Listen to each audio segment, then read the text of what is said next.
Baka yan na yung sinasabi ni Orly Gutesa na manual daw nilang kinukwenta yon. Di ba? Sabi, manual po namin kinukwenta o binibilang yung yung kaperahan daw ho. Putek ko, sabi ko, ang daming pera nun ah. Kung di ako nagkakamali, higat 80 yata. Yung yung maleta. Diba, daming pera nun. Ilang araw kayo matatapos nun. Tapos makita doon sa picture naman nun nila, mga kababayan, meron naman pala silang pangbilang. Rice cooker nga lang ho. Rice cooker. Tapos yung ibang pera, mas mahaba pa ho dito sa sa kamay ko. Sabi ni Janelle Van der Hearst, dishonorably discharged, mga yun. Yun pa lang, they are not credible na witness. Baka nga yung iba dyan, maghihigante ako kasi natanggal ako, nasisante ako nung panahon ni Bongbong Marcos. Kaya ang gagawin ko, babawi ako. Hindi ba? Pati si Sandro Marcos, dinamay na nila attorney ha. Tapos sasabihin may picture daw. Hindi nyo pa nilubos-lubos? Di sana nilagyan nyo na ng kinuhanan nyo na din ng video. Di po ba? Eto pa. Yung sasakyan naman, yung sasakyan daw ho, na naghatid doon sa 18 na Marites, mga kababayan, nako. Nakarehistro daw po sa asawa ni Mike Defensor eh. Ang basehan po namin ay tumanggap sila ng milyon-milyon na pera, pero hindi po yan naipakita sa kanilang salain. Yan ang isa sa mga... Hindi pa ito. Sorry. Ito na. Ito yun, mga boss. Yung kay Trillanes. Kung saan sila, Okay, who do you believe is behind this? To organize the 18 Marines, to have that press conference, get their affidavits together. Who is behind it or which faction? Okay. We're getting information right now na galing sa Duterte camp. Tatanong pa ba yan? Ako, simula pa lang yung kumbaga, paupo pa lang, nakita ko yung press conference nila, 18 nga ho. Paupo pa lang, sabi ko, tapos kasama si Mike Defensor. Nandoon. Ay, putik na to. Alam mo na kung saan galing eh. Yung mga tao na yan, ang matagal na pong gustong matanggal si Pangulong Bongbong Marcos, mga kababayan. No? Sa aksyon nila at sa mga sinasabi ng dating senador na si Trillanes ay iisa lang po. Galing sa Duterte camp po, mga kababayan. Yung nag-finance, nag-organize ito. Itong mga fraud, siyempre si Maligod yung gustong umiksena dyan. Pero, oo nga. No? Kasi yun yung nakikita ko, boss No? Dating senador Antonio Trillanes, yun yung nakikita ko. Si Baligod ang nakapront. Na ang dapat para ho sa akin, ang mga ini-interview, yung 18 Marites ho. No? Kasi sila yung gumalaw, sila yung kumilaw, sila yung naghatid daw. Kasi Baligod, yan? Pero hindi totoo ho, mga kababayan. Nung press conference sila, tinatanong yung ibang mga sundalo Hindi makasagot Parang alam na kumbaga, alam na sa galawan na walang isasagot kaya ibinigay kay Baligod yung mikropono nakita namin yung mga iba't ibang mga information like the cars used by the Marines sa pagpunta ng press con, nakaregister yung sa asawa ni Mike Defensor, yung isang vehicle.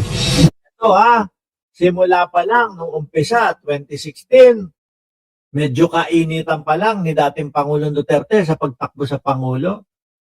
Sabi natin, naku, sino maniniwala dyan sa sundalong kanin na yan? No? Miski ako, ganun din ang sinasabi ko. Trililing. Pero ngayon po, kamukat-mukat nating lahat, mga kababayan, after ng ilang taon, after ng 10 taon, mga bossing, yung mga sinasabi nitong tao na to, yun lang lumalabas na katotohanan. Pinagbintangan pa. Binenta daw ang West Philippine Sea. Pero sa mga nakikita po natin, lalo na yung mga alipores na mga Duterte, yung mga chinador ho, Sino sa tingin ninyo ang nagbebenta sa West Philippine Sea? Si Trillanes o yung mga alipores ni Duterte at sila Duterte? Ako, kung tatanungin nyo ako, mas papaniwalaan ko na itong mga alipores at sila Duterte ang nagbebenta ng West Philippine Sea. So, makikita mo, ano to hindi to nangyari parang at random. 18 ex-soldiers, ano yan, paano sila nag-usap-usap? You can imagine how Tahimik sila. Kaya tahimik ko sila, mga kababayan. Kasi pag pinagsama-sama mo, rambulan no, yung mga sasagot niyan. Kaya, may isang attorney. Yung attorney, mas alam lahat kesa doon sa 18. Imagine niyo na lang po, no? Pag ang ginawa ng mga reporter, o ikaw naman na sumagot dito. Ano nalalaman mo? O ikaw naman sumagot dito. O. Ikaw naman sumagot dito. Wala na yan. Rambul-rambulan na ho yan. Hilo na ho yan, mga kababayan. Doon pa lang mabubuko na. Kaya, isa na lang ang sasalita, Ito yung affidavit natin, tapos ako na lang magsasalita para sa inyong lahat. Di ba? they organized this. So, ano to, talagang ginawa ito ng kampo ni Duterte kasi they stand to benefit most from this. And you believe the main agenda really of the press conference is not the payoffs, the alleged payoffs to former Speaker Martin Romualdez, the President. Yeah. Ang talagang agenda, you believe, is to discredit the ICC hearing. Yes, Naman po yan Sama mo na din yung impeachment. No, na malapit na ho. Impeachment na malapit na po. Kay Vice Presidente, Inday Sara Duterte. I think two agendas, two items sa agenda nila. Yung ICC because kailangan nilang gawin ito no? Within this time. Pangalawa, yung destabilization kasi ginawa nila dun sa a day before the rally. Nag-hope sila ng trigger, ng outrage, yung para, yun na nga, ma-oust yung administrasyon. Bakit? Kasi next week start na ng impeachment. So all of Totoo ho yan. At mga DDS, hindi kayo pwede magpakampante. Bakit? Lalagpas pa din daw ho sa 1/3 Yung lalagda, pipirma para i-impeach si Vice Presidente doon sa Kongreso Di ba? Yaan lahat ho ang pinaghahandaan nila. Isama na ho, mga kababayan, pati po yung pagsabi ni Vice Presidente na ako po ay tatakbo sa pagkapangulo. Bakit to? Kasi hintayin nyo lang mga ilang araw, pagka yung impeachment na yan.